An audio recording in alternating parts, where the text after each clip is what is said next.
What's up, everybody? Thank you so much for listening to the Windchill Factor podcast. I am your host, Justus General. This is the Built in Buffalo Podcast Network, and I have a lot of Built in Buffalo family with me right now. Just like straight Built in Buffalo everywhere. I got one of my favorite. Actually, everybody on here is kind of one of my favorites to some capacity. First of all, we got Miss T. Estelle from Not Your Average Podcast in the 716, one of my personal favorite podcasts. How you doing, T? I'm good. How's everybody doing? Doing pretty good, madam. Awesome, How are you? awesome. Well, you just said Not you good, good. so be good. Yeah, I got my brother Izzy here. My boy Izzy. He does the hold on, Red Zone report. Yes, sir. Okay, yeah. All right. He does it with Charlie. Charlie was supposed to be on here, but he had to cancel last minute. And then my bro Jake, my secret partner. We haven't told anybody yet, but just watch out. Something's coming. Okay, so it's still on the down low. We're waiting until I get Absolutely. back to my man cave so that we can have the most Where you can work. reliable of stations. Yeah. That's right. Operate. But yeah, Absolutely. Yeah. What's going on? I guess that's my my little intro. What's going on, everybody? Well, I was going to introduce the the lowdown every Friday, Yeah. but Oh yeah, low down every Friday. Go check it out. absolutely. Are we streaming on? What are we streaming on right now? No, sir. This is not live. This is Okay. not live. It says live. That's what I'm wondering.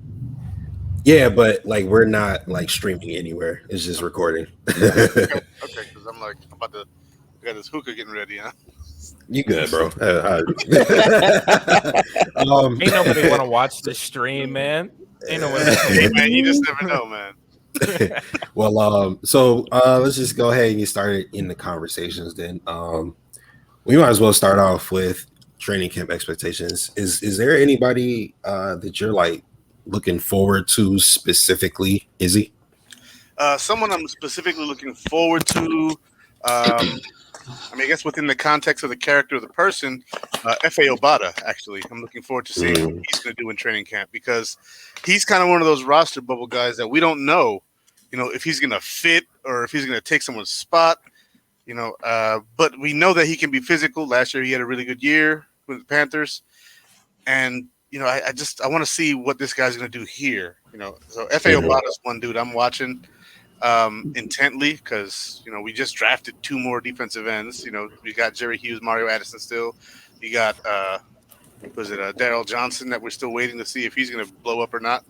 That position group is just so crazy, and I can't wait to see what FA is going to do because how well he did last year. Don't think he's a bubble guy. I really don't. I think he's locked damn near to get on the roster. Honestly, like I like people say I'm crazy, but like I don't see Mario Addison being on this roster day one.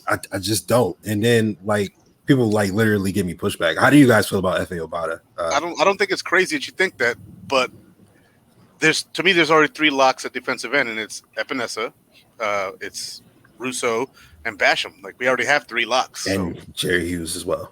I don't think Jerry he's a lock. Hughes, right? What? You don't Izzy. think Jerry Hughes is a lock? I don't Izzy. see anybody outside of the three young guys they drafted this year and last year. I don't see any of those guys as a lock. I think that if someone goes and takes the spot, they can take the spot. Why is Jerry Hughes not a lock? So I am like 99% sure he's going to make the team. Mm-hmm. However, I was pretty damn sure LaShawn McCoy was going to make the team a couple years ago too, and that didn't work out either. So I just don't see him as a lock. He's 33 years old. You have three guys you just drafted in the last couple years, and then you have Obata. I think if Addison doesn't, if Hughes doesn't make it, neither does Addison. Right? Oh my goodness! If one of those two guys is going to make it, it's going to be Hughes. But if Hughes doesn't make it, I don't think Addison does either. But you can get rid of both. So you're saying, oh my God. So you're saying that they're going to eat that dead cap, dead money? The dead money is not that big for Addison or Butler. I mean, it's like half of what they're going to make this year. Okay.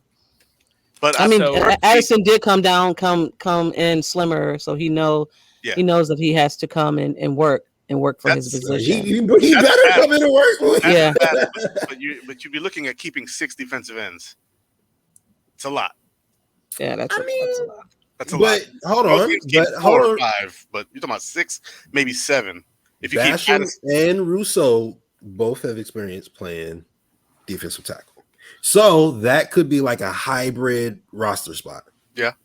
So does Obata. He played defensive tackle too. Okay, As there's interior three of pass them. rusher for Carolina. Three Yeah. of those guys who can play the both.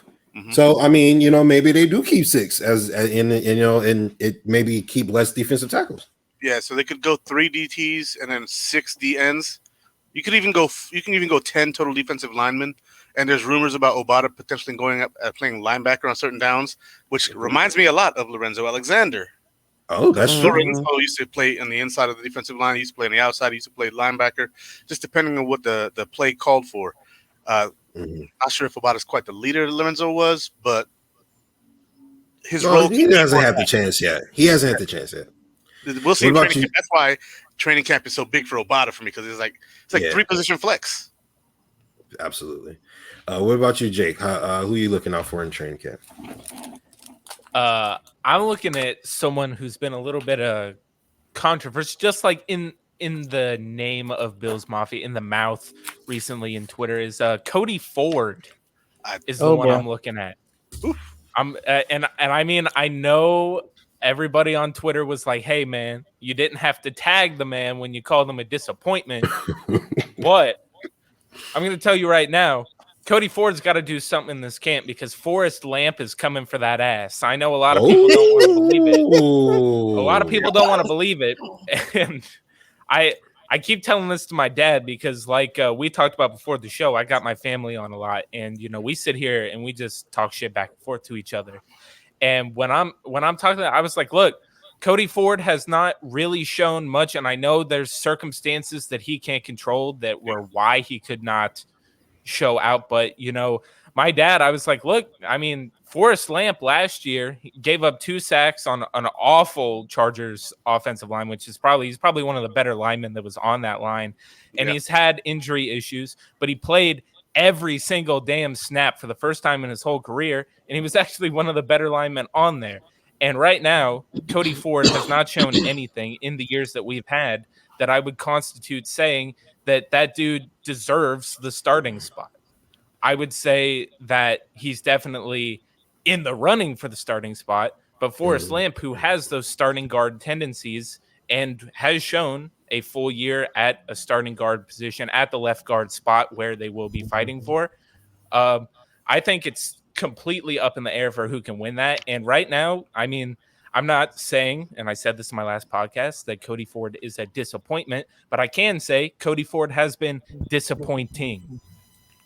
Okay. So I think that left guard spot is way up in the air. I don't think that's a lot of unfair to say. I agree with a lot of what you said. Cody Ford has been disappointing, all circumstances considered. I think that he's going to be given every opportunity to keep that job. However, like you said, Forrest Lamp is going to be on his ass. And Forrest Lamp played, again, in Los Angeles with the Chargers, one of the worst offensive lines in history. He's going to be here between Mitch Morse, one of the better centers in the league, and Deion Dawkins, one of the fastest rising tackles in the league. Not to mention, on the other side, you got Darrell Williams. If you really wanted to flip Feliciano to the other side, you still have him between the center and one of the top tackles in the NFL. So it's not crazy to say that you think that Cody Ford could lose his job to Forrest Lamp. But they're going to give him every opportunity. There's the but. Okay. Yeah, no, he's it's definitely his job to lose. Yeah. It's definitely his job to lose. For now. And yeah, for now. And like I told my dad, he's going to have every opportunity, because right now you still have that pick invested in him. So you want him to be your starting left guard. So and it's not a Brandon Bean pick, right? Yeah, I believe it is. Yep. So they're going to give him every opportunity to definitely. You might as well. I mean, at the guard position in the NFL, it does take a little bit more adjusting than it does for tackles. Typically, they take longer to develop. And not only that, but guard play around the league is very spotty. It's not great. And I mean, almost anywhere. So your tackles make more money. Yeah. But you're lucky to have a pretty great guard right now. And a lot of people believe in Spencer Brown. A lot of people, so we really don't. I feel like we have a lot of depth, and I think that's going to make us better in the long run, because so many talented guys are challenging other talented guys for the spot, and that's just going to make everybody better. That's how I feel. That's true. Yeah, for sure. That's what you want. You want all these guys to go at each other just to see who's going to be the best and win that spot. That's what you want. Yeah, you want that competition for sure. Yeah, that's you don't want just some guy getting the spot because there was nobody to challenge him there and he's a bum. So yeah, I mean, that's been an environment that both Brandon Beane and Sean McDermott have fostered since they got here. Is best guy's going to play. That's why absolutely. Robert Foster played when he played, and Zay Jones played when he played, and then when Zay Jones wasn't the best guy around anymore, they shipped him out of town. And that's why Quentin Spain isn't here anymore, because they didn't think he was the guy for the job anymore. And after he got that money, and then I guess he got complacent and was just like, I got the money and whatever. Maybe he thought he wasn't going to get shipped out, and they shipped him out. And the weird thing is that he got his money and then he decided to change. Like, he lost weight. Right. Like you were great last year at the weight you were at. Why are you losing weight? What are you doing all this stuff for? And it seemed to be a detriment to his play. Absolutely. I agree with all that. What about you, T? Who are you looking forward to in training camp this year? I have two, but the first one I'll say is the tight end battle against Knox and Jake Hollister, I guess. I'm looking for Knox to have a big year because he had COVID last year and he was hurt. I mean, he was hurt like twice or something like that. So I'm looking for him to step it up. If we get, oh my God, what's the guy from the Eagles? Zach Ertz. Yeah, if we get him, I mean, I guess there'll be no competition. I mean, there will be competition, of course, but everybody's saying that if he comes, he's the number one. Yeah, so hard to say really because they don't ever bring anybody in without competition. Right. If Ertz comes, he's the number one. He's number one. He becomes number one immediately, but that doesn't mean that they're not going to look at Knox to challenge him. Right. Oh, Knox is the future. 100%. Even if Ertz does come, Knox is the future. So they're definitely going to let Knox get his burn. You know what I mean?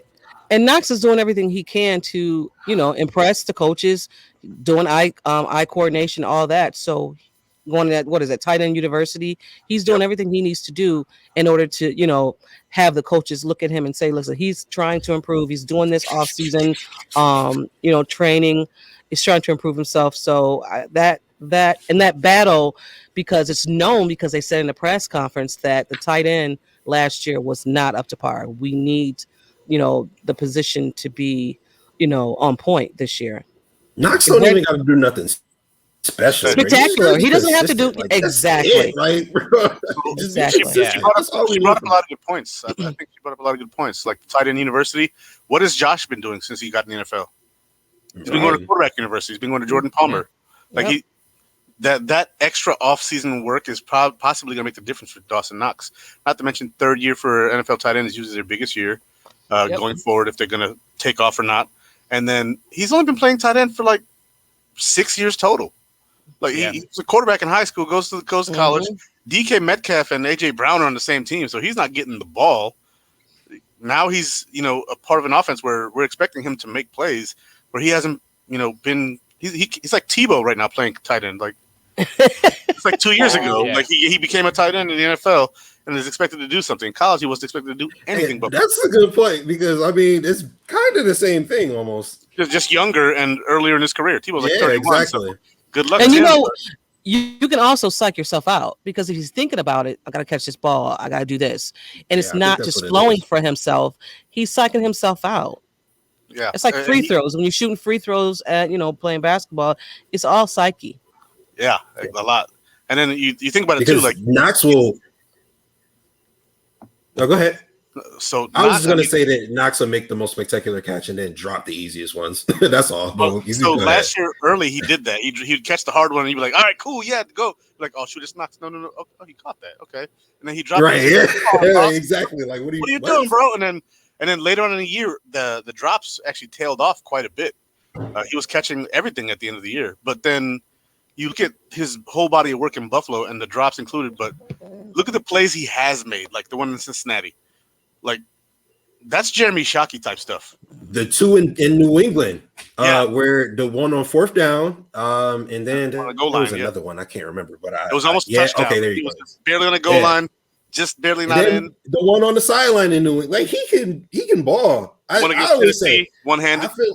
I feel like Dawson Knox has the intangibles and the talent to possibly be a top 3 tight end in the league. I really do. I really do think he has it. It's all about him putting it together. But Josh put it together, so maybe Dawson will put it together. It's just that extra work that he's doing, and he's doing it with some of the best guys absolutely to do it with. So I think she brought up a lot of valid points about Dawson. Absolutely. Who was your second person, T? I had the battle between Dane Jackson and Levi. Okay, like so one thing before we go into the corners, because I just want to talk about, first off, we started with Zach Ertz. So let me just throw that out there. If Zach Ertz comes here with that, whatever, $8 to $8.5 million that he's getting paid, he's your tight end one. If he's not, you shouldn't have made that damn trade. Second, you guys were spot on. It doesn't matter how much Dawson Knox is in front of a jugs machine or whatever. Dude can catch the damn ball. We've seen it. It's all in his head. So hopefully this offseason, with him going to tight end university, showing a little bit more that he's, ready to go get it, to go be better. Hopefully that's a little bit better going towards his development as a tight end. And like you said, year 3 for a tight end is a big year. Like, let's just hope that he goes into that. Now let's talk about corners. And I heard you saying Dane Jackson up there. Steven Nelson sadly got signed today, so I'm all in on Dane Jackson now. So that's a shame. I've been all in on Dane Jackson for a little while, but I wouldn't be mad if they brought somebody else in. Yeah, at all. Yeah, because I still need to see Dane do it. Played well last year. It's all about competition. Yeah, and he wants that competition. Mm-hmm. So who do you think that the coaches are? I mean, I guess pulling for would be. Okay. I'd say they almost didn't let Levi come back. The only reason Levi is here is because he took less money and said, "I want to be in Buffalo." That's the only reason he's here. I think that has more to do with Dean than the coaches.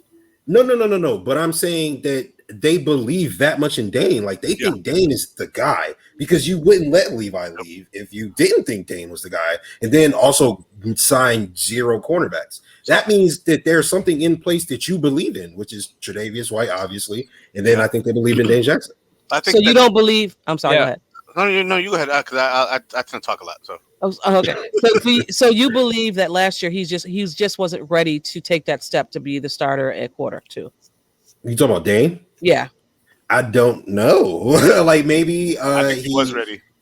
Maybe he. I think Levi didn't give them a reason to bench him. That was the reason. Right. He didn't give the coaches a reason to bench Levi. Because there wasn't games when they lost because of what Levi, did. So it's not like when Levi did some certain things or the ball went on his side. It wasn't a play where they lost the game because of what Levi did. Yeah, actually, Levi did some interceptions, like that. So I get it. So you're right. There wasn't no reason to put Dane in because Levi was actually playing well. Yeah, I think the games that they did put Dane in, either Trey was hurt and compromised, so they were like, let's elevate Dane just in case. Right. Trey. The games that we did lose, if you look at the Tennessee game, we just got destroyed because Trey wasn't even out there at all. Neither was Levi. He didn't want to come to that COVID city. Yeah. Yeah, Cam got hurt out there. Nobody wanted to be in that game, man. No. They didn't want to tackle them people. The Titans was happy to be playing it because they thought they should have forfeited because they didn't follow the rules that they said that they were supposed to follow. Oh, yeah. You look at the Cardinals game. We didn't lose that because of Levi. He didn't get burnt by D-Hop in the end zone after Josh's game-winning drive. That was our 3 best defensive backs. No. That was straight up Jordan Poyer's fault. I agree that was Jordan Poyer's fault, but if Trey White just goes up there and smacks the ball away, Jordan Poyer doesn't play a factor in that. Trey went for the interception. So that's on all 3 of those guys. We had 3 dudes there, our top 3 DBs, and the wide receivers still came down with the ball. So, that's a little tight. Let's not just talk about that play. Like, if we're going to talk straight corners, Dane Jackson in that Cardinals game had a few plays on D-Hop in the red zone. In the end zone. Yeah. So I haven't seen those plays. I got to go back and watch that. So go back and watch the game. D-Hop had a pass. He's coming across the side, going from left to right. And then Dane is with him the whole way and just smacks the ball away. Also go back. He just Go back and watch the Jets game too. Definitely. Okay. Oh yeah. I've seen the Jets game. That's why I like Dane, because I saw the Jets game. So I truly. Yeah. Oh, Okay, No, go yeah, ahead. I I'll talk truly, about it. I truly think with the corners, right? We didn't bring anybody in because, like we said, the coaches do want this battle, and there is a reason why no other corners came in until they drafted Wild Goose and got Elijah Griffin as an undrafted free agent. Like Yep. there's a reason for that, and they must believe, and they let Levi Wallace come back. They were like, hey man, if you want to come back, sure, but they do have these guys here that they think that they're going to be something. And in spurts last season, Dane Jackson looked like a dog, and that he might be ready to take that cornerback 2 spot. So Yeah.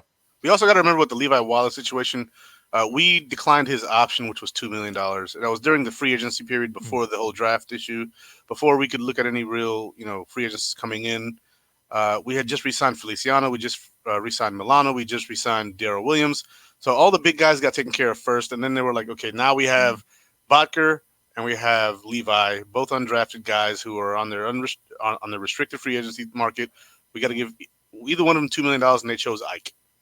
Right, he was our starting left guard at the end of the year, so they wanted to bring him back to compete because he played well. He held his own. So you bring him back, and then you say, Levi, we're sorry, we're going to not pick up your option, and then he says, you know what, I want to go back to Buffalo. He had an offer from Chicago. Said, I want to go back to Buffalo, make it happen to his agent, and they brought him back. I think at that point in time, it's not that they didn't want Levi. It's more like we can only afford one of these two, and we're choosing the offensive lineman. I think Chicago might have turned Levi into a beast. I'm not gonna lie. Very possible. Very possible. He might have turned into a beast in Chicago. It could have been one of those who's that lineman Wyatt Teller situations. It'd be like, what the? Oh my god, I love Wyatt Taylor when he was here. Yeah. I was so disappointed. Like so disappointed, but you never know. It's a hit and miss. You never know. It's one of those situations where they go somewhere else, like Jabari Greer when he went to the Saints, wins the Super Bowl. You're like, what the hell? Yes, yeah. Jairus Byrd left. I was so mad. But all right, let's go ahead. Oh my god. I mean, we can go down memory lane. I know we can. Lee Evans, when Lee went to the Ravens, I was sick. He went to the AFC Championship game. Yeah. Well, he dropped the pass. Like, he got batted away. Chill. Remember when the Ravens beat us because like they picked up somebody off the ground and then took the ball out of his hands? I was so pissed. Yeah. Anyway, all right. Let's go ahead and talk about best case, worst case scenarios. Okay. All right. T, what is your best case scenario result and then your worst case scenario result? What do you feel like is the worst case scenario and what the result would be?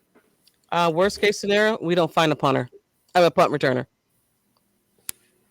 Ooh. Because I don't know if Isaiah McKinley, right, is the guy for the job. And I'm just nervous that we let Roberts go. Although, I mean, he was my guy. I liked him. Like that, you was guaranteed he would catch the ball, even though, sometimes it is what it is. But yeah, right. So, I mean, that's my worst case scenario. I'm shaky in that area. So, yeah, my best case. I'm sorry, go ahead. You think we'll be all right? Yeah, I think we will. So, who do you think besides McKenzie? So I think the competition is McKenzie. It's the wide receiver we drafted, Marquise Stevenson, and then Brandon Powell. Brian Powell. No, it's Brandon. I think I'm not sure. It's Powell. Brandon Powell. Yeah, Brandon Powell. I was pretty sure you questioned it, and I was like, but yeah. Okay. I mean, you never know. It could be Taiwan Jones. He was returned punts and kicks before, so I don't want Taiwan Jones on the roster. There was also saying Breida, right? Not on the team. Yep, Breida could do it. I mean, Taiwan Jones. A lot of people don't want Taiwan Jones on the team, and I'm neither for nor against. I think that he'll get beat out by an Antonio Williams who can also play gunner. So it is what it is. There's so many. Isn't he? He's a special teamer, right? Who? Taiwan Jones. Yes, he is. But so Antonio Williams, who all the Bills fans are clamoring for after the Dolphins game. He was the special teams MVP at UNC. Oh, that's right. That's right. Yep. Yeah. Okay. All right. I know that because UNC is like an hour away up the road. Gotcha. Okay. What's your best case scenario? Best case scenario is Isaiah. What did I say? Isaiah Hodges is a starter, and Yeah, Isaiah Hodgins the starter. That's my best case. That's my best case scenario because I like him. I like him. But You think that'll create dividends for us in a positive manner? it's possible. Yes. Yes. So he's big, Yes. real big. And not even that. Josh even raved about him when they had what is that? Their training camp, voluntary training camp. He raved about him, and we don't know how this guy is. He was John Brown supposedly raved about him last training camp. right. So he was supposedly better than Davis, route running and all that. So we'll see. I look forward to seeing him in training camp. I'd say Ooh, that's a contested good one. catches. He might be better than Davis because he's bigger, he's taller. Davis, He can go up and really? step up. He's like Davis is I think 6'2" and Hodgins is like 6'5".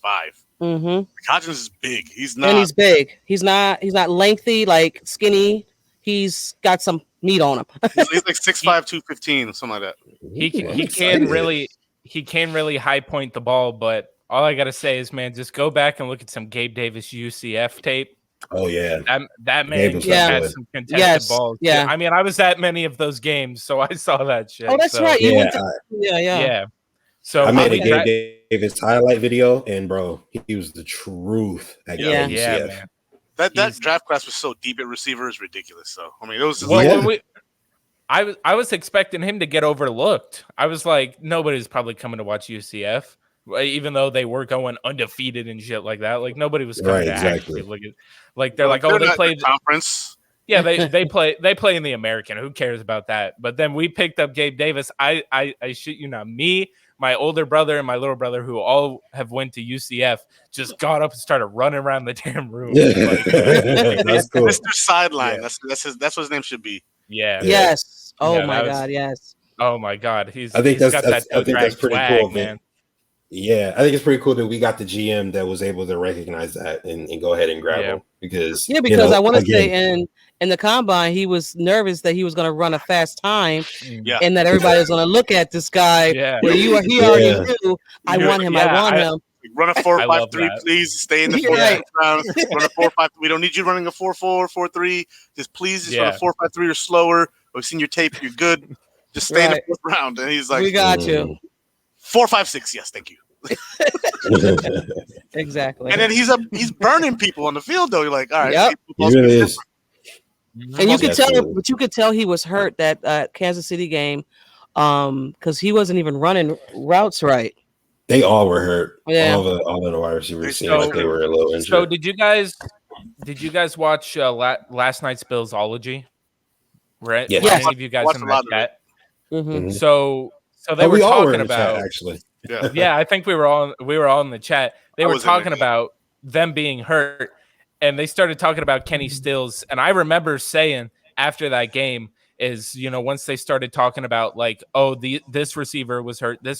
Gabe Davis was one of those receivers where I was like, why couldn't we just put Kenny Stills in at that point? Like I Right, understand absolutely.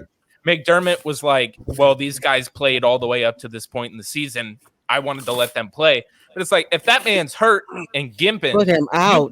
you put in the guy who's fully healthy. Yeah. I And understand let him Beasley play because in the Beasley Super played. Bowl. I understand Beasley because Beasley played like many games with that broken or fractured Mhm. fibula, whatever it was. Yeah. I understand that one because he'd been playing already on it and playing He's well. the third best Right. player on our offense. So what do you we do? kinda need him. Yeah, he was second in yards, 940 yards. Yeah. Yep. He was one catch away from 1,000 yards. Yeah, and he got hurt. So I don't can- like to point fingers. I can see if Davis is fully healthy, you leave Beasley in and don't start Stills. But Beasley and Davis both hurt. You got to sit one of them. Yeah. Yeah. And agree. And was- I thought I could have sworn when they picked up Steels, I'm like, all right, he's going to play in his I was playoff like, games. it's over, yo. I was like, we Yes. got Kenny Stills, bro. That's It's- a burner. It's over. Yes. I was like, what are we doing? Like, the dude is hurt. Put him in. Yeah, across He's him, the crossing. practice squad god is all he's gonna be, I guess, for Wow. us. Oh, because Right? I Yeah, never saw the field. That's disappointing. it is. But all right. Jake, what is your worst case scenario? Worst case scenario is that our pass rush is just as effective as it was this year. I know we don't I know we don't want Bad it to be, pass but I'm rush. saying that's the worst case scenario. Now the best case scenario is that it goes back to what it was 2 years wait, ago. wait. Okay. Well, you already gave it. But so what's They're the connected. effect? That's why I gotta say. That's true. What's the what's the effect of the worst case scenario that we don't? The worst have case pass rush? scenarios that we still Because our can't pass rush has get been back to the. garbage. Yeah, I guess the worst case scenario, what that does to us is we're just not able to go back and put as much pressure on a quarterback as we should be. That we need to win some of the biggest games. We could put pressure. We could put pressure on the quarterback. Can we just get can't take his ass down to the quarterback? Exactly. Only because it's Jerry, though. Jerry's the only one. Jerry Hughes and you know what? And I great. I'm glad Jerry can get to the quarterback, but you can't put the quarterback down. And it means nothing. It means nothing. I mean, it means something for people. It means nothing, but so most quarterbacks are affected by Jerry getting pressure. Yeah, like when you play against the Mahomes of the world, it means nothing. Yeah, because you can just scramble. Yeah, Brady, Mahomes, you gotta hit him.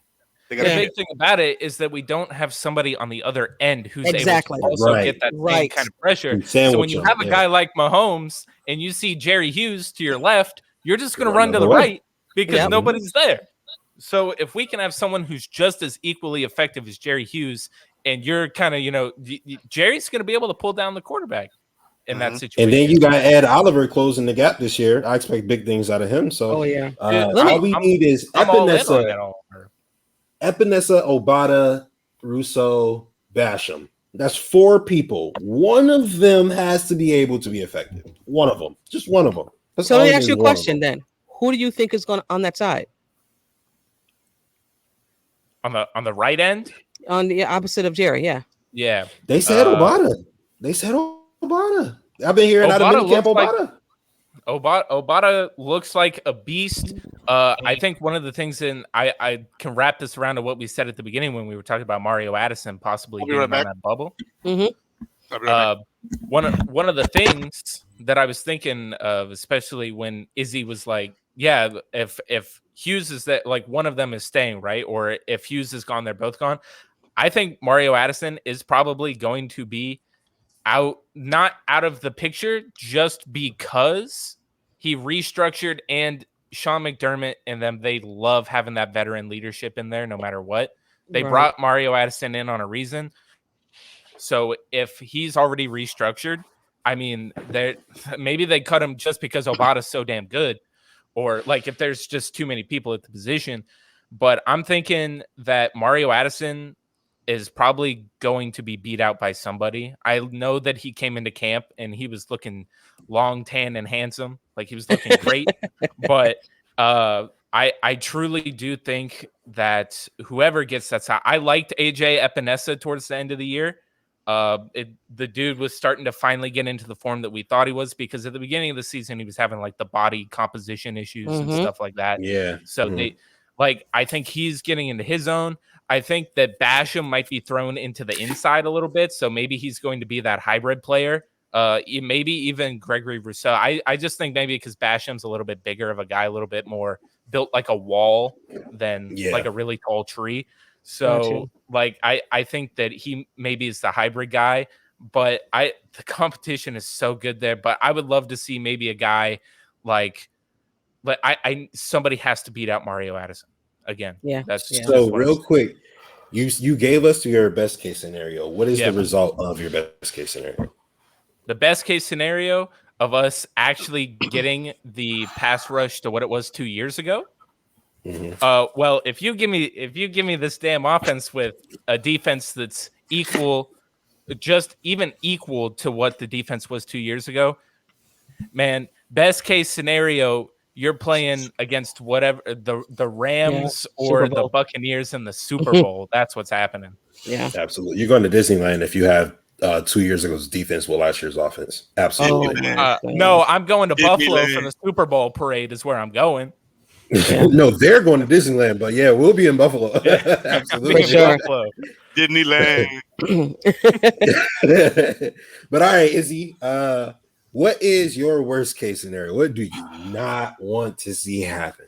My worst case scenario is that Starlos Lille's return shows that he should not have returned. Oh.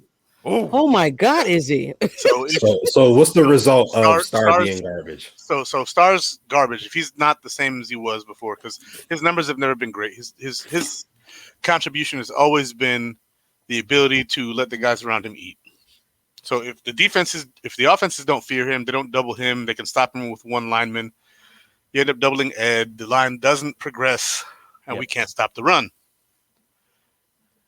2019, we were the 10th best team at stopping the run. We weren't that great at it, but we were still 10th best. This year, we were 21st. So without him, we went from 10th to 21.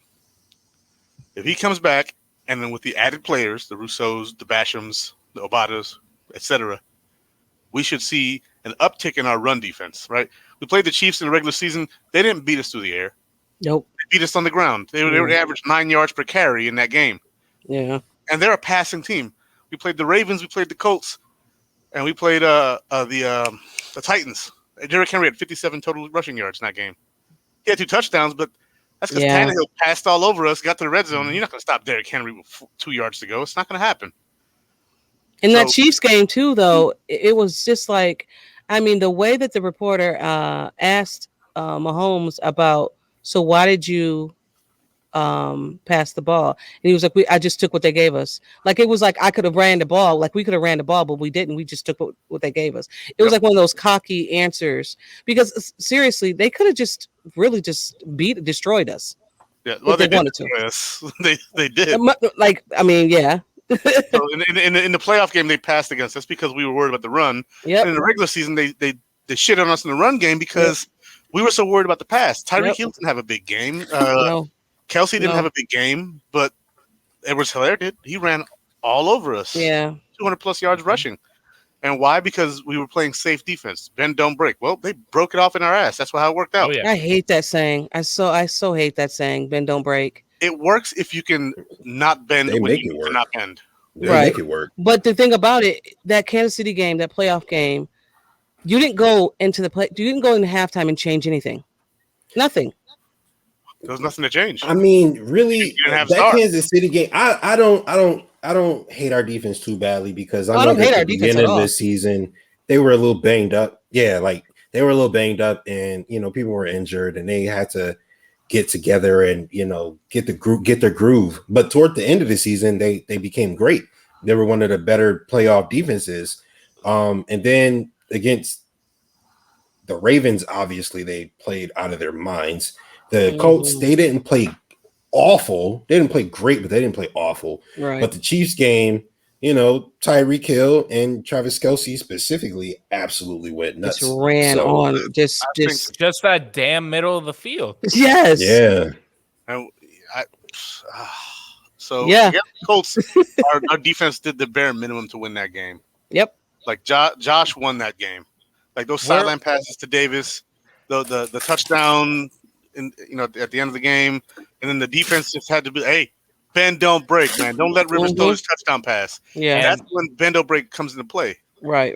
And it just worked out there, but we should have lost that game.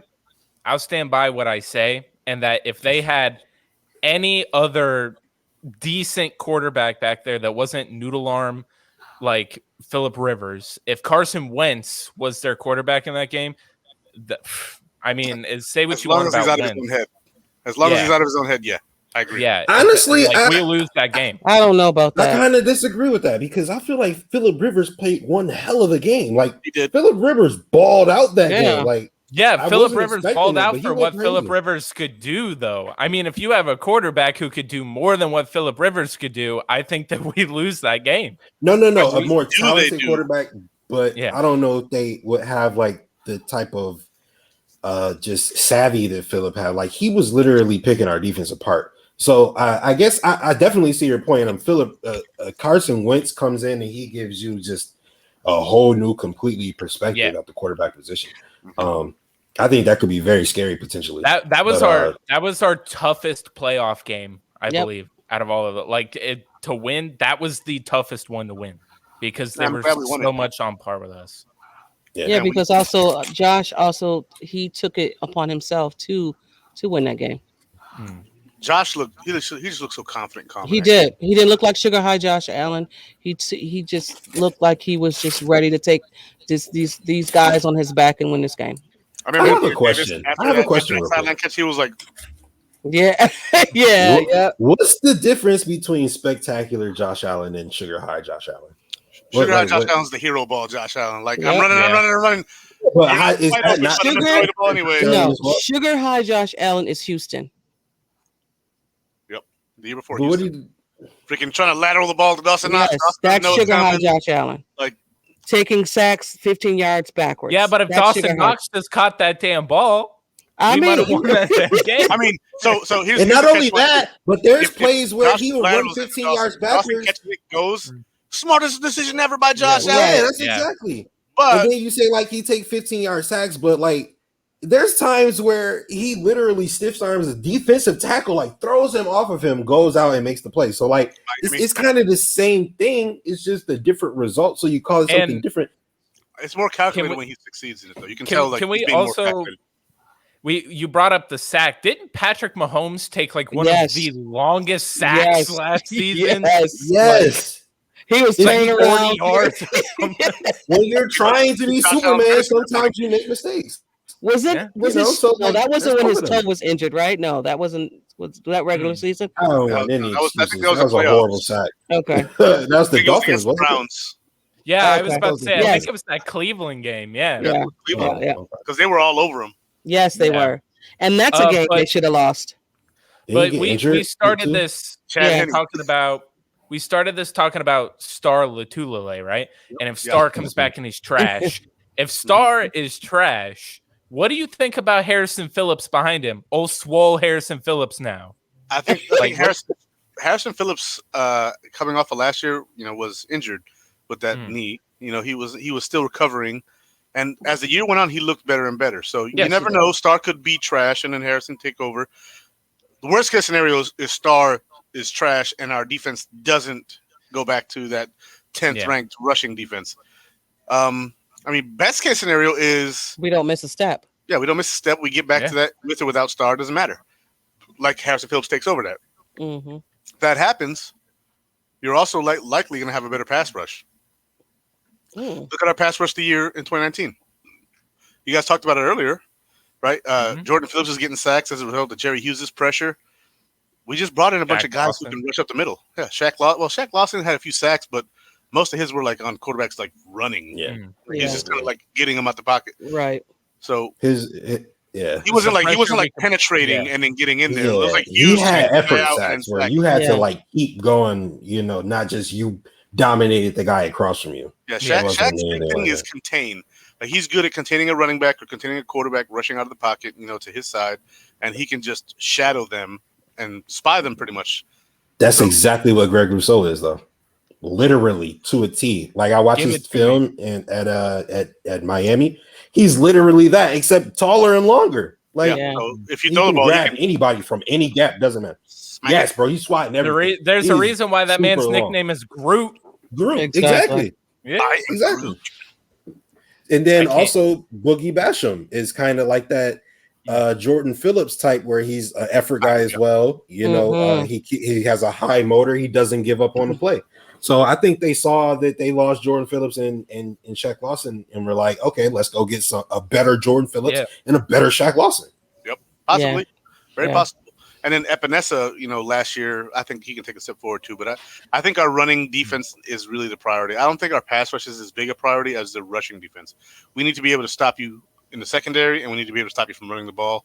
I mean, if you give somebody like Mahomes time, he'll find somebody. But I think eventually they'll get to him. Yeah. I think that our run defense really needs to be shored up. Like we need to be able to stop teams who can do both. If they're one dimensional, we can stop any team. Like that's why we won most of our games last year.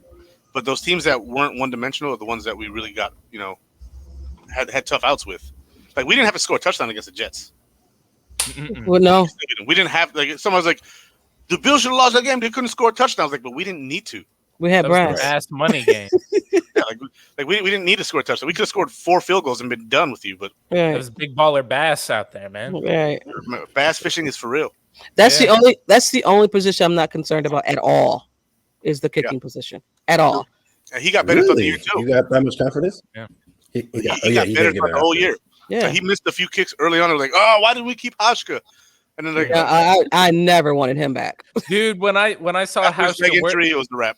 Yeah. where did he go after we let him go? He played like one game on a different team It and was missed like terrible. 2 out of 3, and Yeah. they cut his ass. Yeah. I mean, So- his leg was done after that. Was dirty it ass- Patriots? Yeah. No, I don't think he went. No, to it wasn't the Patriots. Pats. They had Nick Folk all year. Yeah. Okay, Um, that's what. Okay. I can look it up right now. Shoot, I'm not doing anything. Except God, it was some team. Yeah, but when he had But- a good leg, he was good. He used it all in Seattle. Oh yeah, he was house money. Yeah. He That's played well like- for us too until he got hurt that one time. It was a field goal, and it was a I guess it was a penalty where they hit the kicker, and after that, Yeah. his leg was injured. That was a wrap. Who's almost Steven Hauschka Yes, sir. Yeah. with the Seattle game where they Yeah, he went to cheated Jacksonville. blatantly. He went to Jacksonville? That's right. He went to Jacksonville, and it didn't work out in Jacksonville. So that's bad. Yeah. I mean, he just helped Nice them weather. tank for Trevor Lawrence. So, Yeah. but no, God, there was one thing that I was going to talk about when it came to Tyler Bass. Oh yeah, like Bass, I feel like his range, is something that I can feel confident when usually we'd be like going into halftime. It's just like, all right, let's just take the knee and get into the half. Now it's Yeah. kind of like, hey, let's get into position and let this kid go out there and kick it. Like I forget what game was it. It was like the 68 Seattle yarder. game. I feel right? like The maybe. Seattle game. Yeah, like Depending on the stadium, we too, were, but- yeah, like the Seattle game. I forget, like McDermott let him just try to kick it from like half field. Yeah. Like Mhm.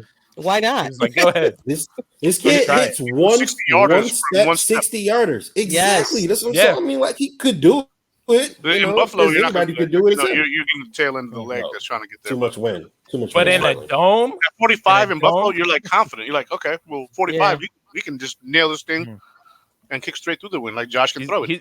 he's gonna kick a 60-yarder in the Superdome on Thanksgiving. Watch it. Oh. Oh, hot takes from Jake. Okay. Oh, I shoot. like it. Write it I down. like it. All right. I do want to get a couple of like lead questions from you guys, right?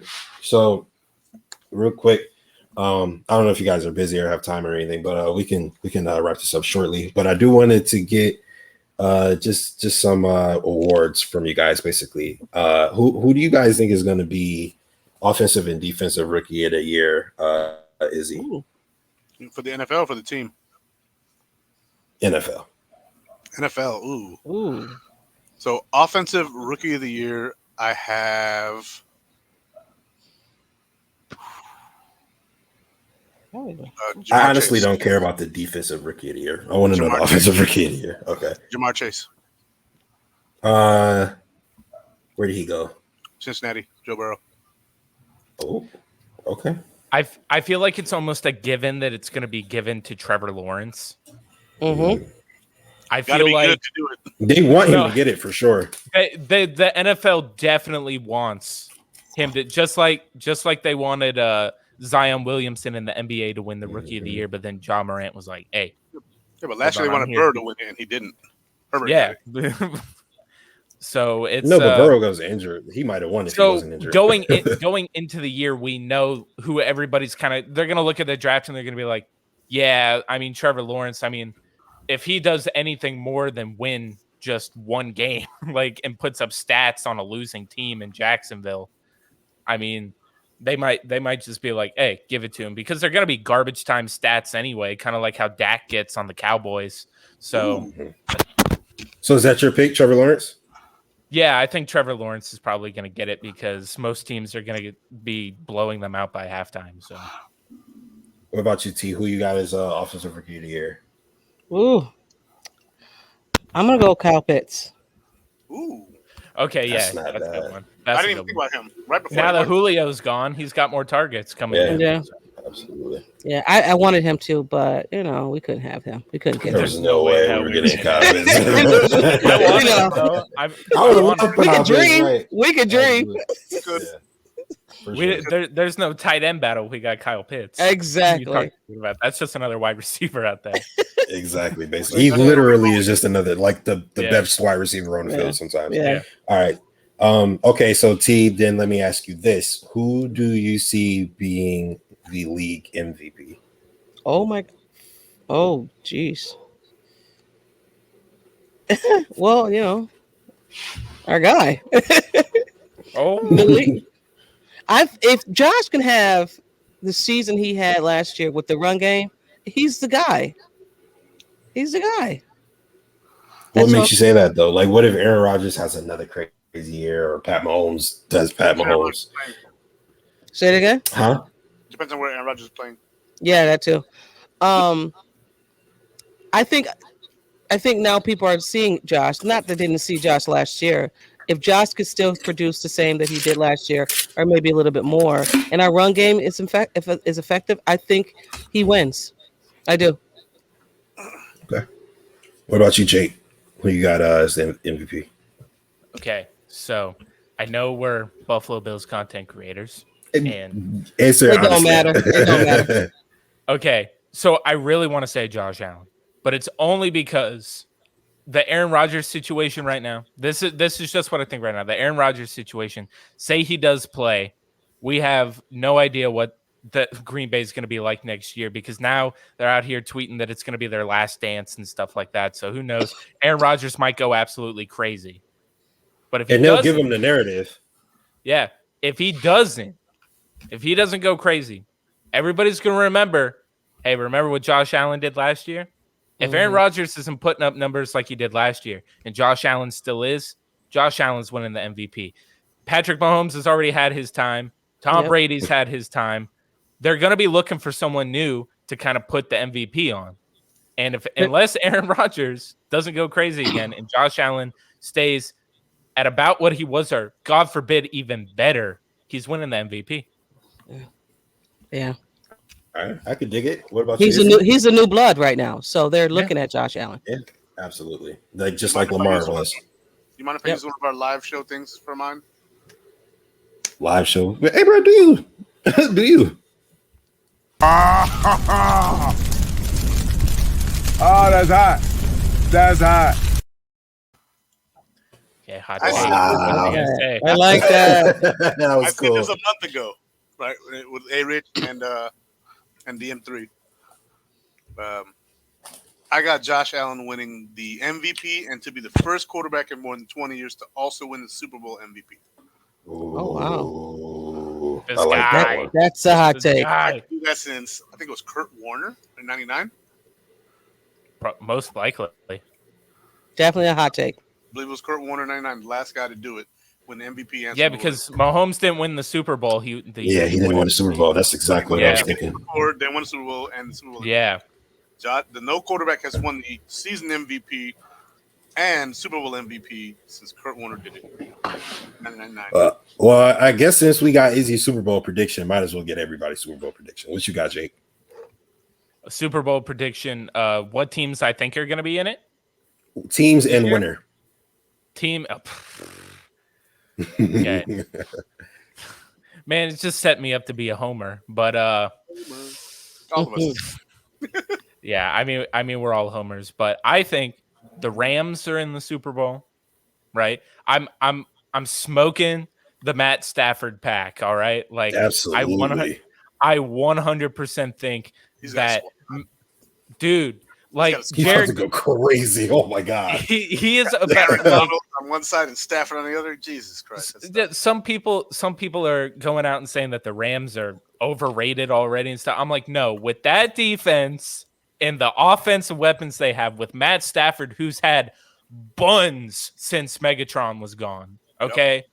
Like this man's about to go absolutely nuts. Hell, he might win MVP next year. Who even knows? He's definitely in the running. Yeah. Matthew Stafford fact. Matthew Stafford with Megatron was putting up big numbers. The year Megatron retired, Matthew Stafford still put up 5,000 yards passing.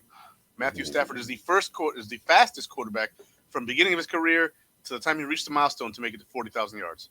The fastest, faster than Peyton Manning, faster than Tom Brady, faster than Drew Brees, Phillip Rivers, Eli, everybody. The fastest from the beginning of his career to 40,000 yards.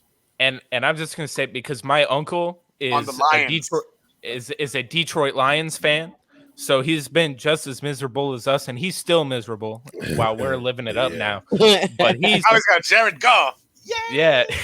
Now right. he Who can't read defense? To be fair, go ahead. To be fair, the Vikings with Case Keenum, Vikings with Kirk Cousins. Cousins is the better quarterback. Keenum was the better fit, so you never know. Mm-hmm. So are you suggesting that the Detroit Lions are about to go to the divisional rounds of the playoffs? Absolutely not.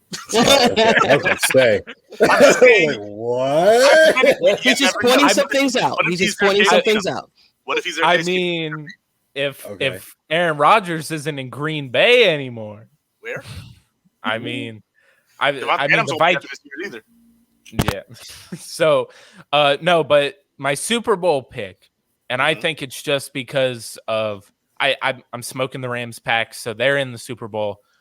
I think that the Buffalo Bills are in the Super Bowl, but I don't want to believe this, but I'm smoking that Rams pack so much that I think that they're about to just go absolutely nuts next year, and I think that there's a good chance we might lose that if it just comes down to straight up defense, because we already saw what the Rams did to us last year with Jared Goff on the team. That was a nail biter game. Yeah. So what happens if they have Matt Stafford? I think it's a close ass game, but I think it can go either way. But I think if I was going to put money down on it, just because I'm afraid and maybe not as confident as I should be as a homer, I would probably put money down on the Rams. I actually put money down why on that's both cool? of them, You know why that's cool? Because if we lose, you make a lot of money. But if exactly we win, and you don't care about losing the money. And then I'm like, oh, whatever, Yeah, so, exactly. Just place bets on both.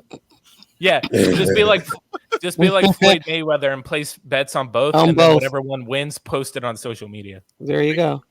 But you'd be counting on the Rams playing against the same defense they played this year. They're not. Yeah,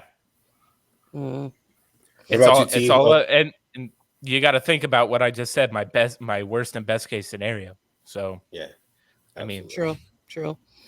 What teams you got in the Super Bowl and who you got winning it? I'm not going to be a homer, but I'm saying this. Okay, of course I want our team to be in a Super Bowl. Of course I want them to win it all. But I'm going to say this. I say the Browns. Okay. And I'm going to take yours, the Rams. The Rams are going to be good. I don't know why people are sleeping on them. And I say the Browns because the Browns have a good defense, a really, really good defense. If they had a quarterback, they would be dangerous. Right. But also, they do have a quarterback. I'm not a Baker fan, but you know what I'm saying. I'm not either, but he's not bad or good. He's not bad. No, this guy, yes, he is. He has offensive players around him that are great. Mm-hmm. He's like Kirk Cousins. Right. Like, so if you don't, right. So if you make it to the next step, you got to take advantage of that. You have to. So, I say the Browns, but, any given Sunday for sure. So, of course, I want the Bills to be in it. But if I had my next best pick would be the Browns against the Rams. Also, pay attention. Who do you think wins that game? Oh, who wins it? The Rams. Yeah. Okay, I go with the Rams too, yeah. My only thing that I'm slamming the floor, but if it was a table, I'd be slamming the table. I need the Browns to play an actual good schedule, because last year they made it in, and their schedule for their whole division was straight garbage. Yeah, it was. So it was. I've seen a lot of people saying that they might regress this year because they're actually going to have to play a decent schedule. So I'll have to say this: they lost to the damn Jets. Oh yeah! Oh yes, they did. They lost to the damn Jets. Okay. Wow. I mean, granted, all of their wide receivers had COVID-19. Dude, you and the rest of the Built in Buffalo team could beat the Jets. They're like, well, instead of the Bills, the Built in Buffalo's playing. Right. Yeah. Justus to be my tight end. Just keep hitting him with the ball. 6'10". There you go. Right. Hey, for real? That's what I'm saying. So, Izzy, we didn't get to your teams. What teams would you have in the Super Bowl? So, clearly I said Josh Allen wins MVP, Super Bowl MVP, so I got the Bills winning the Super Bowl. Teams I have going from the NFC, Could be the Bucks, could be the Rams. It's a tough one to call. The Washington football team looks like they're going to be good this year. yeah. That game against us, we cannot take that game lightly. Nope. I'm gonna be That- there. Chase I'm gonna be Young there is a for that game. beast. Yep. too. That defense I'll is be there for nasty. that And if Tyler Heineke beats out Fitzpatrick, I like Tyler Heineke. The Bears, Justin Fields.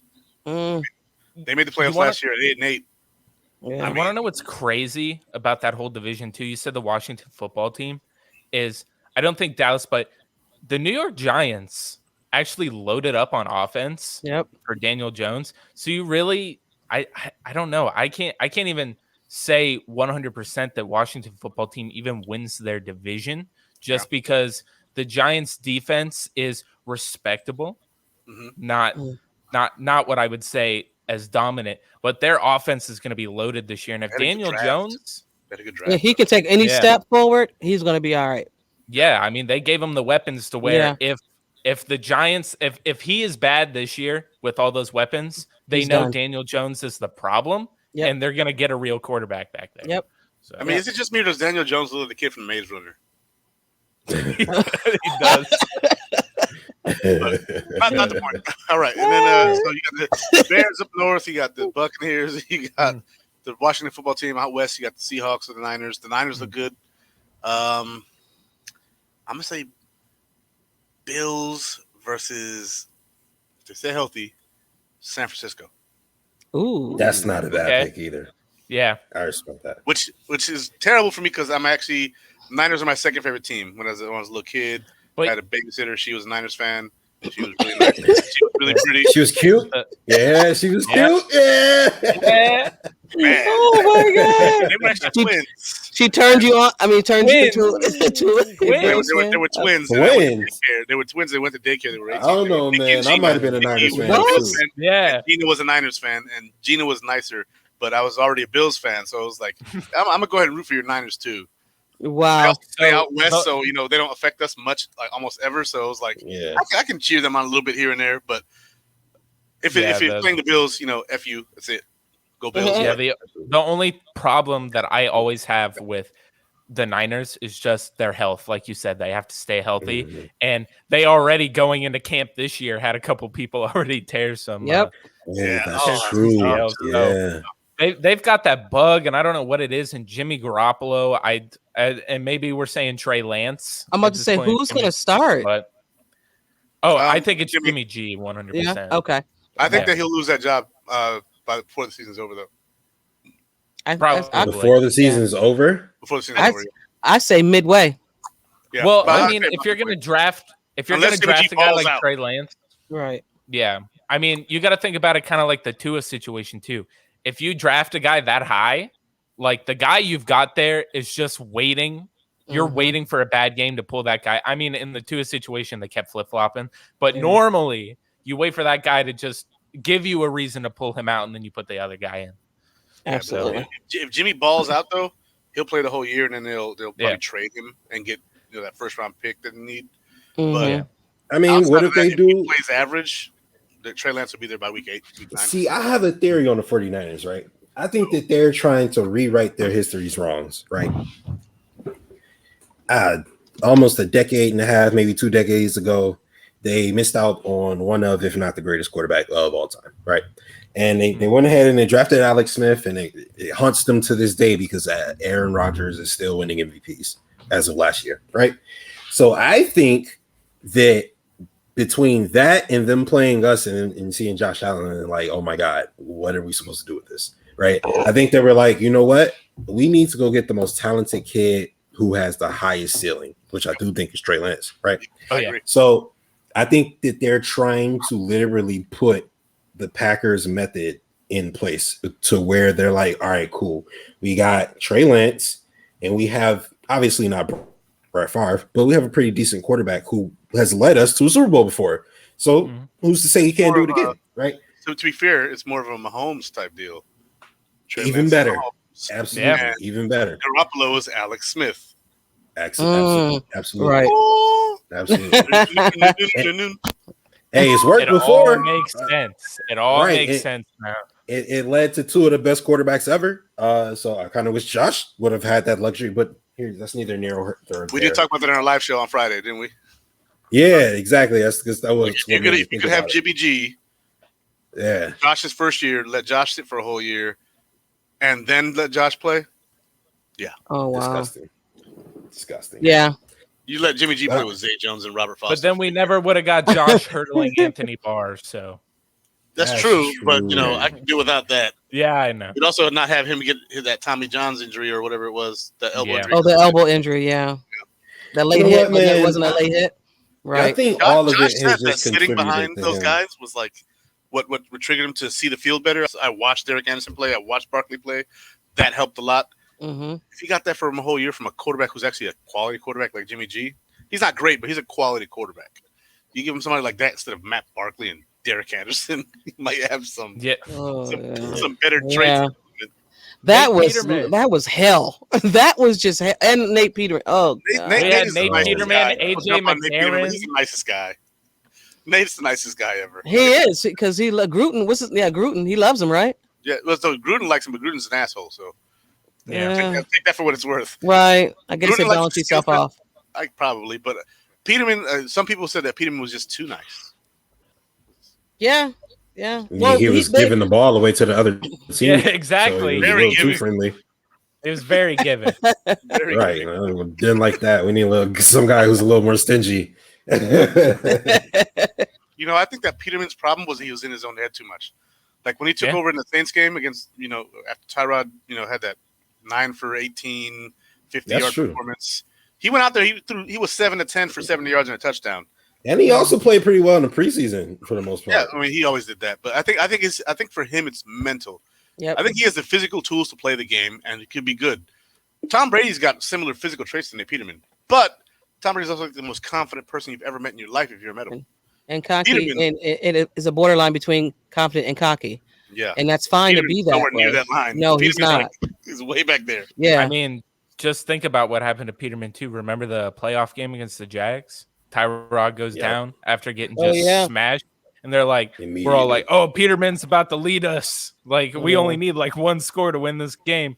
Against the best secondary in the NFL that year. Against Saxonville that year. Yeah. Like they were the best secondary and D line. Yeah. Yeah. Like that man was doomed from the start, man. Yeah. It was just like he got shell shocked, just like what's his name? Oh my god. He's a good Christian. Manuel. EJ Manuel.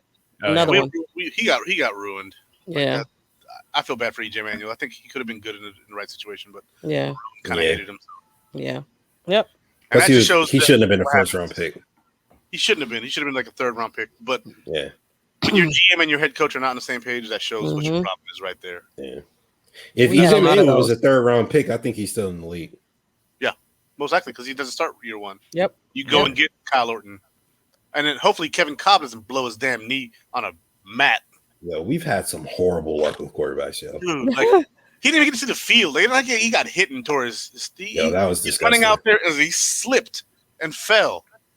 Remember, as soon as we got a decent team, Kyle Orton retired when we thought we were about to make the playoffs. Oh my god! I was like, next year. My goodness! Next year is on. It's like, no, he's retiring. What? Wait a minute. We just had an awesome city. Why would you do that? Like the city loves you. What happened? Who talked to this guy? And then Marone left. Marone took the money and left. Did you see the meme? They had a meme of Kyle Orton sending Doug Marone a letter, and it said, "Come away with me." And then Marone's running away too. Literally, right? Like it's hilarious. Like, come away with Buffalo high and dry. Oh yeah. My god. Those are some tough times, man.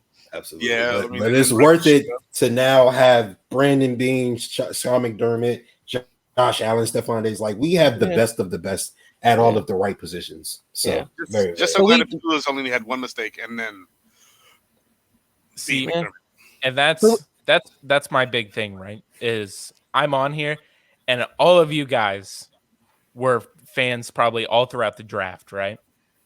Mm-hmm. For me personally, I heard about it and didn't become a fan until 2015. That's when I started getting into football. Oh wow! And so I had no idea about all this stuff until I did like research and like I just heard it. So when I hear you guys talking about this stuff, I will never truly know what everybody had to go through. It was Yeah. tough, man. And I hear you guys talking about this. I'm like, I don't know who this dude is who just slipped and blew his knee out. Like, I don't The know Rex that guy. Ryan era. We had the Rex Ryan era. That was just nasty as well. That's when I became a fan. Is Rex was the coach, and I was like, oh, this is gonna be the greatest thing ever. And I'm like, what the fuck is this? It was a train wreck. I saw it. I saw the train coming a mile away, but I tried to pretend like this could be okay. Yeah, Right. oh, this guy's cool. Went to 2 FC championships in a row. Maybe he can turn the ship around, and then. Because he's like Izzy, you've been here the whole time. Yeah, you've seen the Super Bowls, right? No, so he went to 2 AFC championship games in a row. I'm talking about you seen our Super Bowls. Yeah. I'm 36, so I saw the Super Bowls. I was like 6, 7, 8, and 9, but I was too hyperactive to give a damn. Okay. But so the drought started. I was like 15. I was a sophomore in high school. Oh, that was like prime time. Yeah, I was 15 years old, and then it didn't end till I was like 35. Like I had already graduated high school, joined the army, got out, was a disabled veteran, and finally the team got good. And I'm like, what? Shit, life's already happened to me. What the hell are we doing? Right. Oh my God, that's sick. I ended up here. I've been stationed in Alaska, Alabama, South Carolina. And you were Georgia. still a Bills fan. And I'm still a Bills guy. I was like the whole time. I was there when we drafted Willis McGahee. I was like, we still got Travis Henry. What are we doing? Yep. Travis got a fumbling problem. I'm like, yeah, but Willis got a knee problem. Like, what are we talking about? Yeah. And then I was there for all that. Oh, it was like the guy from South Carolina, Marcus. What was his name? I know exactly what you're talking about. Marcus Lattimore. Yeah. For the South Carolina. He was the best running back coming out, and then like his last season, his knee just. Ooh. Yeah, it was like when he broke his, kind of like that, but it was more like Willis McGahee because he was like diving and like his knee got caught. It was like almost like Carson Wentz, but like his knee was just like flopping. I'm so scared. I hate that stuff. I hate it too. Blood. I hate needles. No, can't stand I watched it. that McGregor fight last time. He snapped his ankle. I was like, oh no. Yeah, no, bro. And then ESPN was like, here's 5 different angles of it snapping.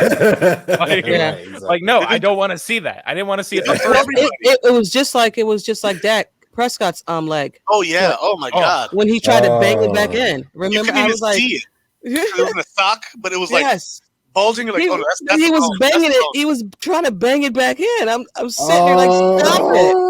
Dude, the Alex here. Let's keep talking about the Alex Smith injury. They kept showing that where his leg just turned to jello. At least it was in pants. Like you watch UFC, Conor McGregor's like barefoot. Then they had like Chris Weidman snap his like a month and a half. Yeah. Oh my God! Snapped his. And like, look at how it bends. I'm like, I don't want to see it bend. It doesn't bend that way. Let's keep talking about it. It's gross. You see it, and you're like, no. It's like okay. No. Here's another one. No.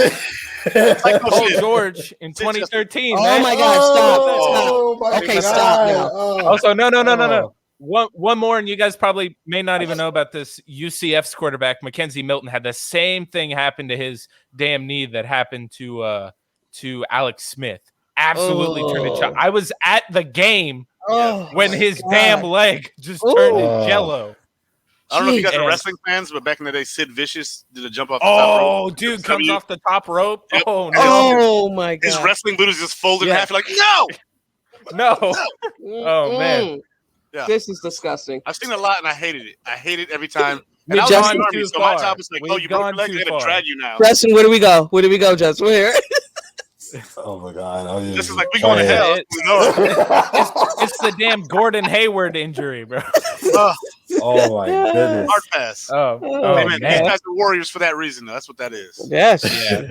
For sure. At any point, anybody can get that. Yeah. That's Let's scary. just hope That's the and scary pray part. nothing happens to our guys this year. Yeah. Well, Absolutely. knock on wood.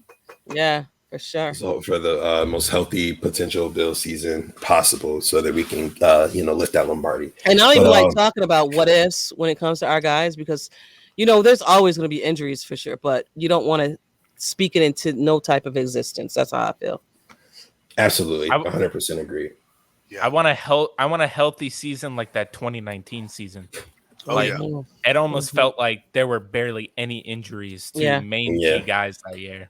Now, But they're they're good for that though. Sean McDermott and all of the staff, the training staff is amazing. Yes. We literally have the perfect staff from top to bottom. It is Yeah. amazing. and our training facility is one of the best in the league. We got Yep. cryo, we got everything at the Bills training staff. That's great. That new $18 million facility that they built.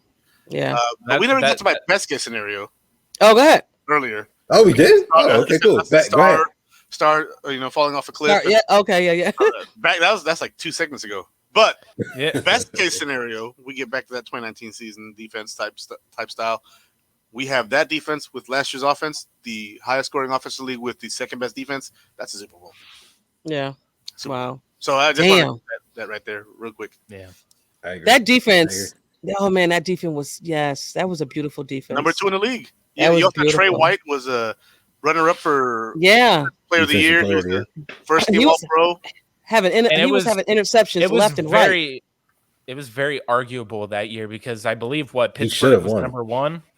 Mm-hmm. Yeah, Pittsburgh. No, the Patriots were number 1. The Patriots were number 1. I felt the Patriots on par with them. Pittsburgh Steelers were number 3 behind us. Mhm. We were all like right there. Man. Yeah, we're all flip flopping the whole season. Yep. How about this? How about what's crazy is the Dolphins go into that game as the number 1 scoring defense. They leave that game as number 7 scoring defense.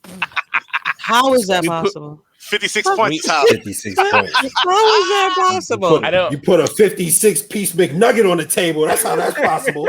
I'm saying you walk in there confident and you see Josh Allen, you're like 56, boom. Like, wait a minute, where the hell did this come from? Dude, so in that game, our starters put up 28 points in the first half. Yep.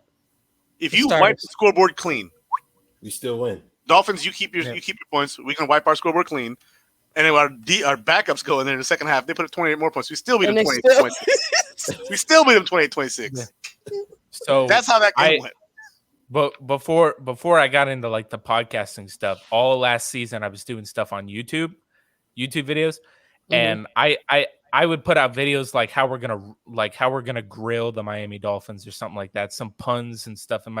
It was getting them all mad. Leading up into that game, they said like all season they're like, oh, we can't wait to meet you guys at the end of the year, and the AFC East is gonna be on the line, which it wasn't, but they were like, we can't wait. They were thinking they were going to go into that game and wipe the floor with us, calling Josh Allen trash. My video that came out after that game was just full of suck my I'm not gonna but like do not come on my videos anymore. I have receipts. I don't know why Dolphins want to play us so much. I don't know why their fans are so eager. Like we swept you guys through the last 4 seasons. Josh Allen is your dad. I'll tell you why the Dolphins want to play us so much. 3 of the last 4 seasons. Like, what are you doing?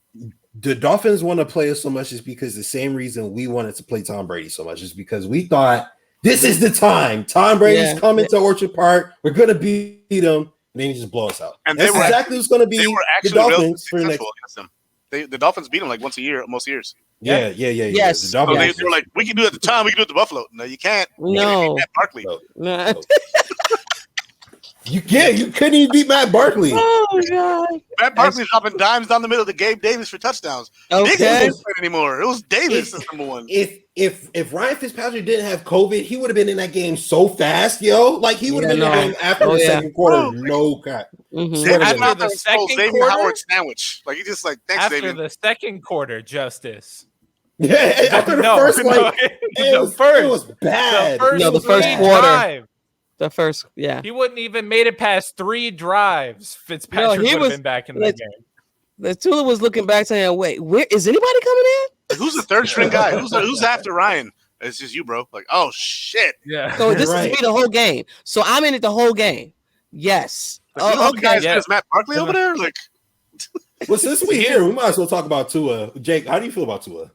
What's your opinion? How do I feel about Tua? Okay, well, me and you being from Florida, we know how these Dolphins fans can be sometimes, bro. So, yeah, so how I feel about Tua is they should have taken Justin Herbert. We all knew it. We knew they should have taken Herbert, but everything was linked to Tua. And now everybody's saying, well, now they need to get Deshaun Watson. There's people in the organization that are apparently pushing for a trade for Deshaun Watson. And It should have told you enough when your head coach didn't have enough confidence in your top 10 pick quarterback and kept pulling him out for Ryan Fitzpatrick. Like, I'm sorry, but all signs point to Tua is not the guy. And that's not me hating on him, because I never wish for anyone to not succeed in the NFL. Everybody, I want everybody to succeed, but everything is pointing to that staff has no confidence in that man. And from what he's put out on the field, he looks like, and this is just complete. It looks like that if this guy doesn't fix some of these problems that he's not the most athletically gifted guy. He doesn't have the best arm talent.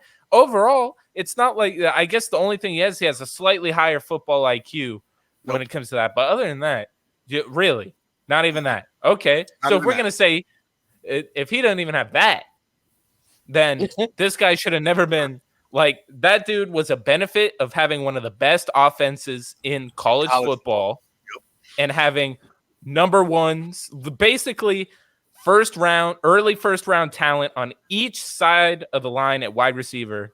Yep. Like, that dude's just been ever. Henry Ruggs, Yeah. Jalen Waddle. It's not CeeDee Lamb. Devonta Jerry Smith. Jeudy. Was it? Yeah, Devonta Smith.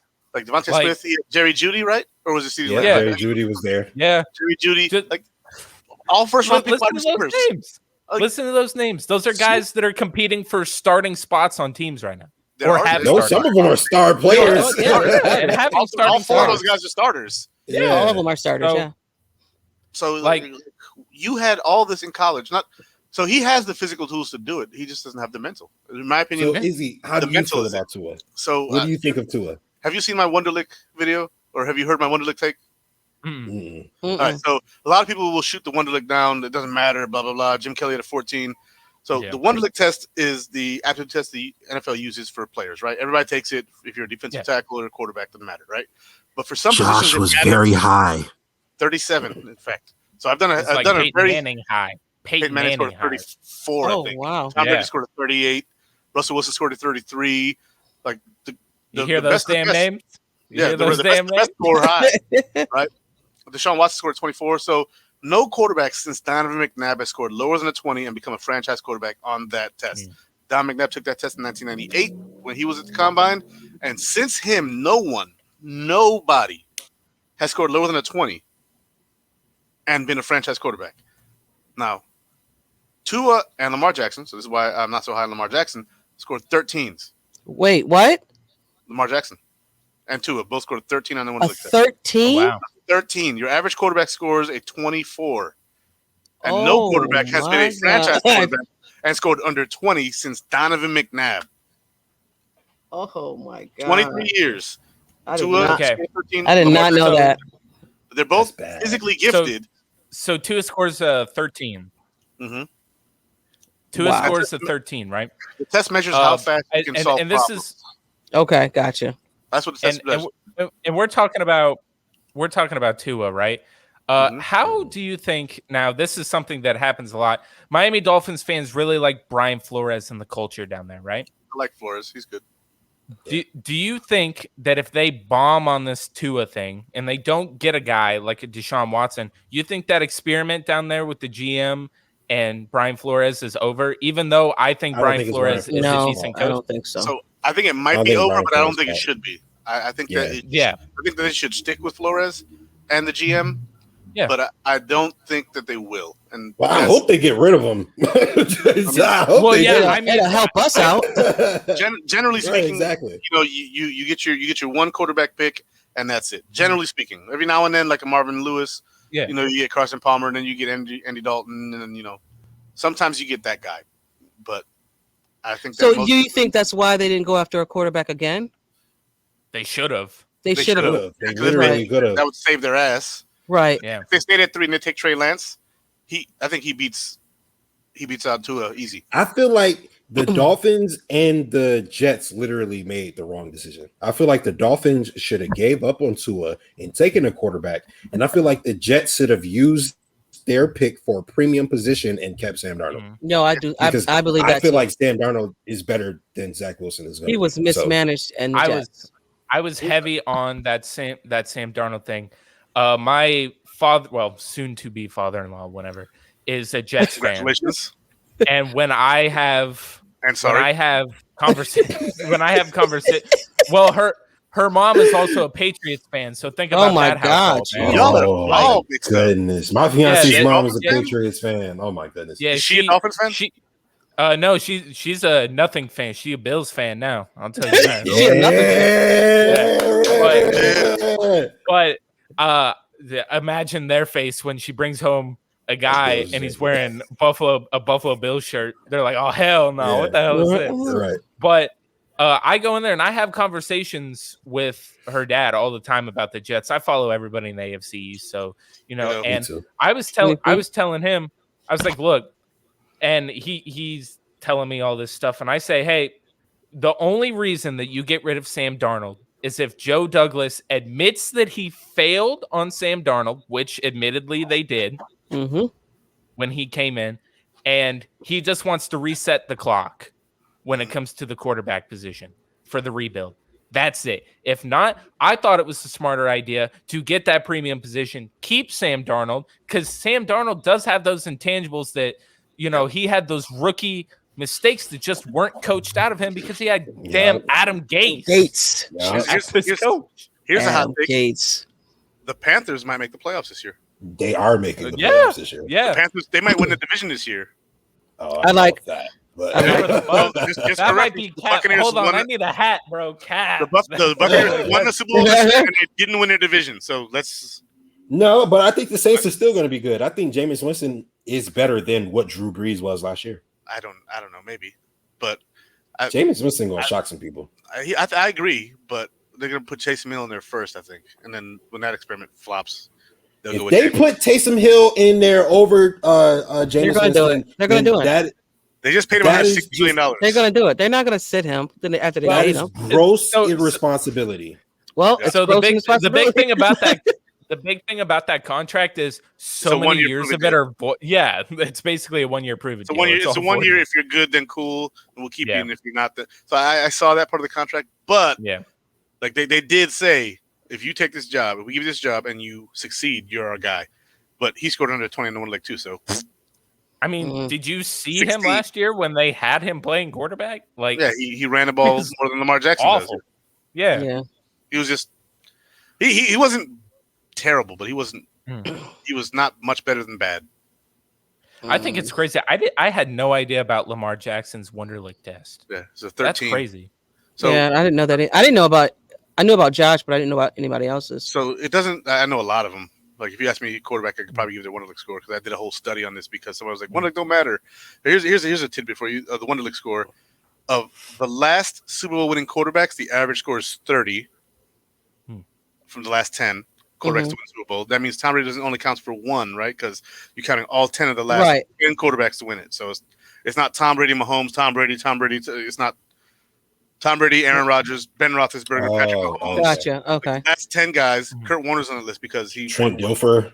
Trent Dilfer's just barely not on the list. Oh, okay. The last 20 years is that it's like the last 15 years cover 10 quarterbacks. Joe Flacco's on the list. Really? He won a Super Bowl in 2012. Yeah. Who? Oh, wow. Joe Flacco. No, I was talking. I wasn't expecting the last 15 years to have 10 quarterbacks. That's all. Yeah, I thought one might have. 10 different quarterbacks like last 15, 17 years have won a Super Bowl, and their average score is 30, and none of them scored under a 20. Oh, wow. Peyton Manning, Tom Brady, Joe Flacco, Aaron Rodgers, Ben Roethlisberger. The list goes on, right?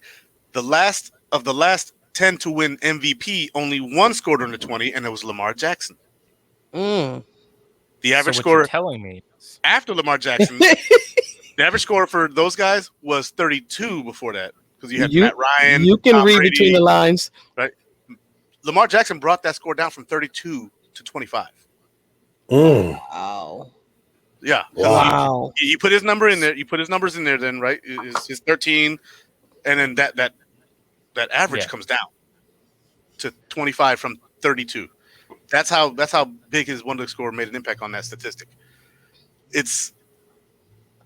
He had a good season, so having a bad Wonderlic score doesn't mean you won't have a good season. Like Tyrod Taylor scored an 18, bad Wonderlic score, but he still had a 3,000-yard, 20 touchdown, 8 interception, another 500 yards rushing season. He had a good year in 2015.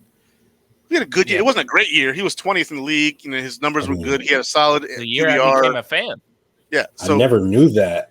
So that kind of actually puts things in perspective. It explains a lot. It begins to tail off right around year 4, year 5, depending on when you were drafted, because you have your 5th-year option, so on and so forth. So the Ravens are going to pick up Lamar's 5th-year option. Of course, they already did, but they're also looking at re-signing him, and this might be a mistake. So what you're telling me is that there is quite a good chance that Lamar Jackson statistically will not win a Super Bowl. The data does not favor him. Does not favor it. I'm not saying he won't do it, because personally, I think that he has everything else except for that. Well, Leadership. He's a good person. He's he has the physical skills. If he wants to put the ball in a certain spot, he can put it there. Like, he has everything else. It's just that one thing. Well, then I'm about to write that down the next time a Ravens fan tries to tell me Lamar is better than Josh Allen. I'm about to be like, and they want to use career stats. All right, let's do the full career then. Where's the Wonderlic test score? So if you look at Lamar Jackson's just get the receipts. Everybody's like, he was a unanimous MVP. It was like, okay, he was a unanimous MVP. I don't want to take that from him. It was a damn good year. However, it was also the weakest year for quarterbacks in like 15 years. Yeah. If you take Lamar Jackson's 2019 numbers and you put him in 2018 with Patrick Mahomes, does he win the MVP? No. If you take him to 2020, does he win MVP? No, he's like 5th. He's like behind Aaron Rodgers, Pat Mahomes, Tom Brady, and Josh Allen. He's like he 5th. Gets no votes at all that year. Right. Josh barely got any votes. He got a couple. But he got 2. If you take that year and move it to another year, like it's not close. Yeah. It's just if you take Josh's year and move it to any other year, he literally wins. Yeah, if you move Josh's year, if you move Josh's 2020 to 2019, he wins MVP. He wins, yeah. Because Josh Allen put up more total yards, or Josh Allen put up more passing yards than Lamar did total yards. Yeah. Oh, wow. Yeah, Josh Allen put up 4,600 yards in 2020 passing. Lamar put up rushing and passing 44. Josh is 46, Lamar's 44. Then Lamar put up 36 passing touchdowns. Josh put up 37. Josh then had a receiving touchdown and 8 rushing touchdowns. Lamar had 8 rushing touchdowns. The numbers just don't match. Then you add Josh's 500 yards rushing. He's got over 5,000 yards total. So there's just so much more to add to it. People just like, Lamar won unanimously. Okay, I got it. But it was like the worst year for quarterbacks, and his schedule was a cakewalk. Yep. Absolutely. Well, we are around Built in Buffalo family. So is there any specific questions that any of you have that you want, the rest of us or, anybody else specifically to answer? Like anybody have any questions? Justus, what is your opinion on DeMar Hamlin? I mean, I gotta watch him play. I don't really like judging rookies until I see him on the field. Okay, that's fair.